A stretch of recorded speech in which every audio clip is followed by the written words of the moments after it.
और जिन लोगों को निलंबित किया है वो अपनी सदन से बाहर चले जाएं। जिनको निलंबित किया है अपने सदन से बाहर चले जाएं। जिनको निलंबित किया है अपने बाहर चले जाएं, अपने सीटों पे जाएं। बार बार आग्रह कर रहा हूं। Shri doctor Jaswant Singh Yadav. Question number 41। माननीय अध्यक्ष महोदय, मेरा जवाब तो आ गया है, पर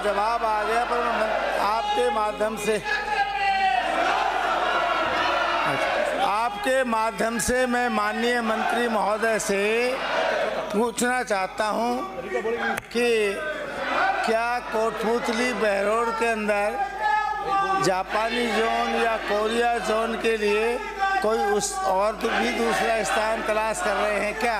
अगर आप नया स्थान तलाश करते हैं तो कहाँ कर रहे हैं, नहीं तो क्यों नहीं? माननीय मंत्री जी। अध्यक्ष महोदय, मैं माननीय सदस्य जसवंत सिंह जी का सम्मान करता हूं। वो अपने क्षेत्र के अंदर उद्योगों को बढ़ावे के लिए ये प्रश्न पूछ रहे हैं। हालांकि जो मूल प्रश्न था वो प्रश्न अलग था, लेकिन फिर भी मैं उनके अभी पूछे गए प्रश्न का मैं उत्तर देता हूं।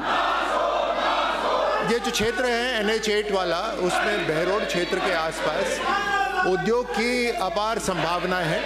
हमारा भिवाड़ी इंडस्ट्रियल एरिया भी वहीं पर ही है।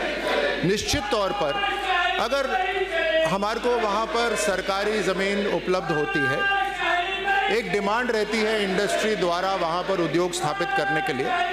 तो जिस तरह से हमने 400 से ज़्यादा औद्योगिक क्षेत्र पूरे राजस्थान में खोले हैं, उसी तरह हम आपकी जसवंत जी की जो विधानसभा है बहरोड, वहाँ पर भी हम तलाशने की कोशिश करेंगे।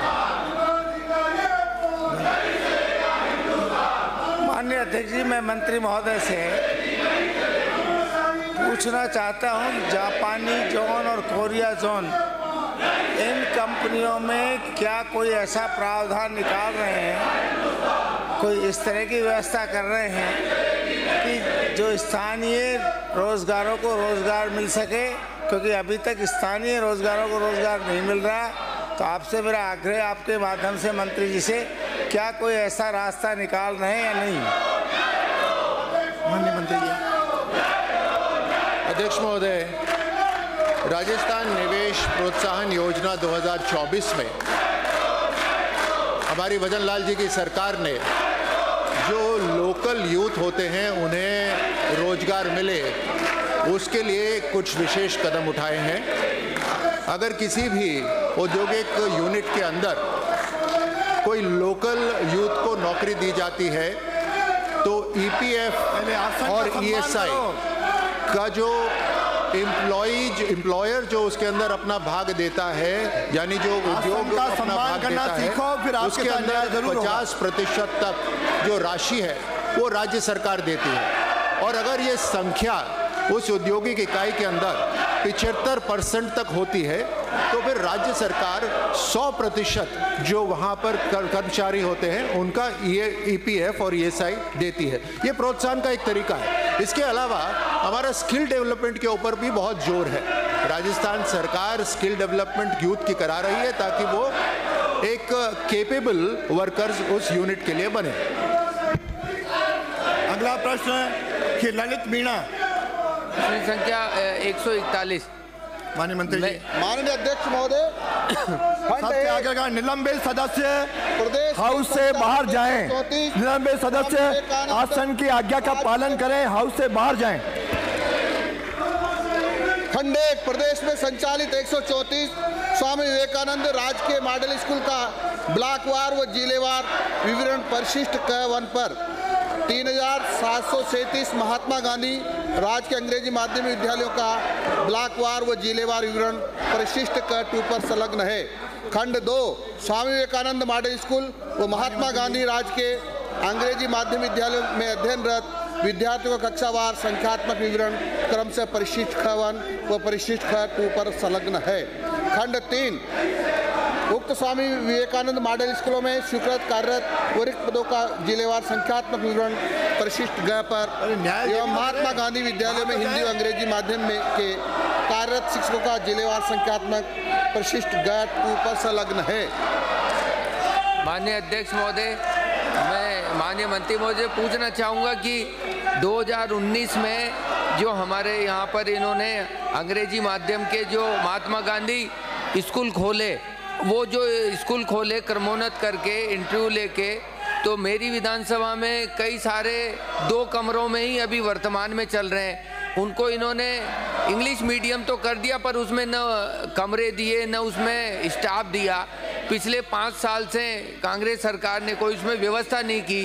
तो मैं मंत्री महोदय से पूछना चाहूँगा कि अंग्रेजी माध्यम के जो हमारे मॉडल, हमारे महात्मा गांधी स्कूल है, उनमें आप इंफ्रास्ट्रक्चर के लिए कोई कमरे और उनमें अतिरिक्त और जो कम टीचर हैं उनको लगाने का विचार रखते हैं क्या? मंत्री जी। माननीय अध्यक्ष महोदय, ये सच है कि कांग्रेस ने अंग्रेजी माध्यम विद्यालय खोले नहीं, बोर्ड लटकाए थे, और इसके कारण से बहुत सारे बच्चों को परेशानी हुई जो हिंदी माध्यम पढ़ते थे, और वहाँ भवन भी नहीं, केवल 2 कमरों में सीनियर सेकेंडरी स्कूल अंग्रेजी चला रखा है।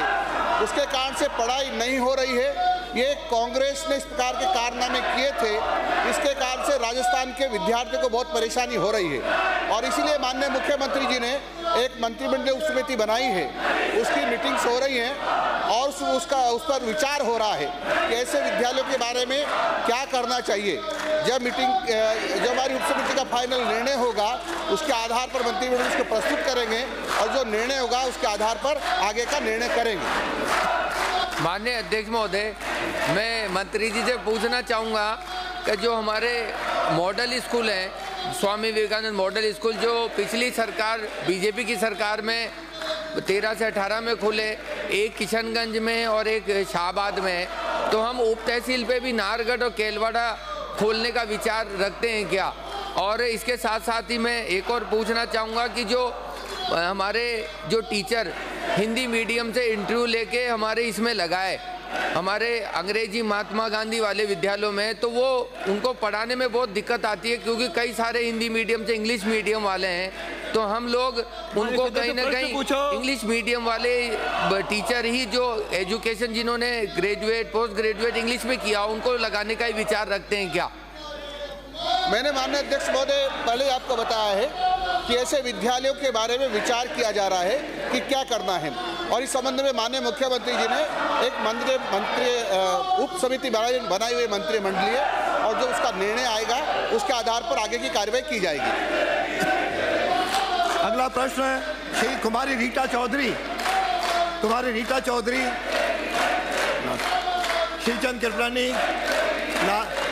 प्रश्न संख्या 1873। माननीय मंत्री जी।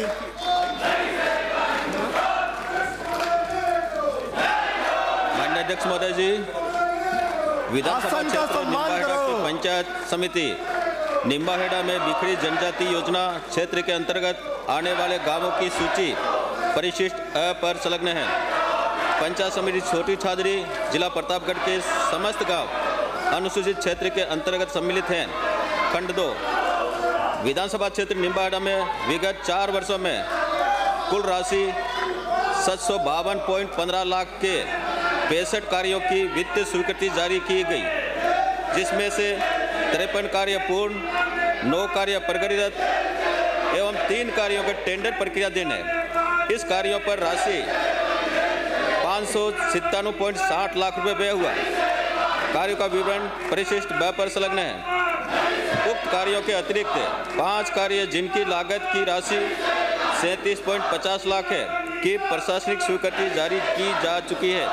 कार्यों का विवरण परिशिष्ट स पर संलग्न है। जी हाँ, विकास हेतु नवीन कार्यों के विचाराधीन एवं नवीन उपयुक्त प्रस्ताव प्राप्त होने पर कार्यों की आवश्यकता, उपलब्धता एवं बजट की उपलब्धता के आधार पर कार्य स्वीकृत करने पर विचार किया जा सकेगा। अध्यक्ष महोदय, मैं आपके माध्यम से पूछना चाह रहा था कि बिखरी जनजातीय योजना के तहत निम्बाड़ा विधानसभा में 163 राजस्व गांव जुड़े हुए हैं। कांग्रेस के 5 साल के राज में कोई काम नहीं हुआ। ऊँट के मुंह में जीरे बराबर काम हुए। क्या मंत्री महोदय हमारी जो प्रस्ताव है उस पर सरकार आने वाले समय में विचार रखती है विकास कराने का? यदि हाँ तो बताएं कब तक? कुछ कहना है माननीय मंत्री जी? अध्यक्ष महोदय जी, निम्बाहेड़ा विधानसभा क्षेत्र में क्योंकि पिछले 4 वर्षों का अपना विवरण पूछा है, 4 साल में कांग्रेस ने शासन में केवल 52.5 लाख के कार्य स्वीकृत हुए थे, और जबकि उस समय इनका विधायक भी था, इन्होंने काम नहीं किए। और हमारी सरकार आने के बाद में माननीय अध्यक्ष महोदय जी, विधानसभा निम्बाहेड़ा में 28 कार्य राशि रुपये 455 लाख की स्वीकृति हेतु पत्रावली वित्त विभाग को प्रेषित की गई है। वित्त विभाग से राशि प्राप्त होते ही स्वीकृति जारी कर दी जाएगी। इस प्रकार इनके विधानसभा क्षेत्र निम्बाहेड़ा में 10 कार्य रुपये 1.85 लाख के प्रस्ताव विचाराधीन है। उक्त कार्यों की आवश्यकता उपाध्यक्ष एवं बजट की उपलब्धता दर्शित करते हुए परीक्षण कराकर स्वीकृति जारी हेतु निर्णय लिया जाएगा। हो गया? 2 हो गए। खाली एक सप्लीमेंट है, लास्ट एक पूछ लो। अध्यक्ष महोदय, मेरा निवेदन है कि छोटी सहाड़ी में टाटामाड़ा क्षेत्र में छोटी सहाड़ी पंचायत समिति कई गांव ऐसे हैं, पीलीखेड़ा के मामादेव, कंठेड़, जिन गांवों में बिजली भी नहीं पहुंची है। मैं माननीय मंत्री महोदय से निवेदन करूंगा विकास और बिजली शीघ्र कराने का अगर आप आश्वासन दे दें तो मैं संतुष्ट हो जाऊंगा। इतना ही मुझे निवेदन करना है। माननीय मंत्री जी कुछ कहना है? कुछ कहना है? अध्यक्ष महोदय जी, आपने पूछा है बिजली के संबंध में। बिजली के संबंध में विद्युत विभाग कार्य करता है। आपको ऐसा लगता है कि आपके क्षेत्र में विद्युत के लिए कोई डिमांड है, कोई प्रस्ताव है, तो आप भेजेंगे तो निश्चित रूप से कुसुम सी, कुसुम ए और कुसुम बी में प्रस्ताव हम भेज करके उसका स्वीकार करेंगे।